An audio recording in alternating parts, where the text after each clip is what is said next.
The city inspector deemed her house unfit for residents. That's right. Her days are numbered, and that woman gave 8 News reporter Victoria Lucas an exclusive inside look at conditions in her home. And Victoria joins us live in studio. And Vic, she's been living in her home for less than 3 months, right?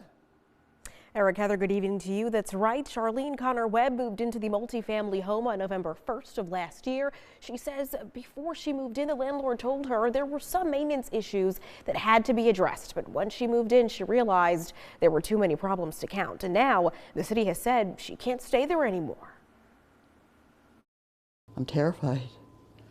Where are you going to go? I don't know.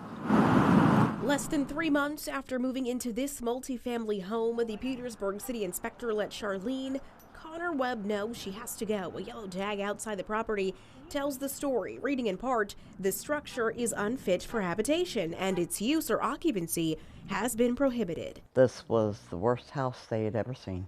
To be honest with you, that's exactly what they said. She and her patient care assistant, Kimberly Brown, gave us a walkthrough. Peeling off all over the place. This isn't stable as well. The threshold leading into the kitchen. Back in December, she fell and she broke 2 ribs. The two say they told the landlord about it, but they say it wasn't replaced until 2 weeks ago. You can take your whole finger and run up underneath of it. They say the kitchen stove doesn't work properly. When she was cooking, a fireball spurted up and singed her hair and burnt her finger. Brown says the landlord said she would get Connor Webb a new stove, but never did. Over to the laundry room. If you come look under here, we've told her about the spackle from the ceiling falling and hitting her in the head. In the bathroom, the toilet is not secured all the way. It wiggles and it leaks occasionally. Right here, when you start to feel like you're Yes, about ma'am. to dip, I feel as though it's not stable on the bottom. It's pushing back up sewage. Connor Webb tells me her initial walkthrough before moving in was rushed and she was told some things needed to be fixed, but she didn't expect this. Did you have a gut feeling that maybe this wasn't the right choice?